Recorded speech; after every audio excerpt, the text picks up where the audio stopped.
I just got back from Summerfest. I spent 12 hours there. From noon until 8, I was walking around and taking pictures of bands and stuff. Mostly pictures of the bass players. They have bigger instruments.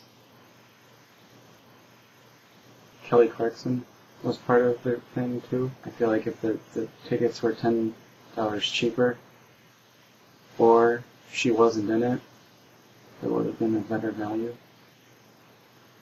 She looks like a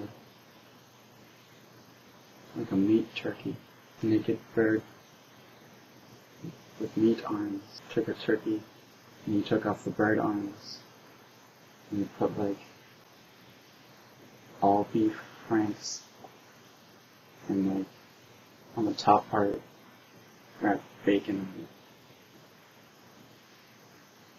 She does inspire me in a way.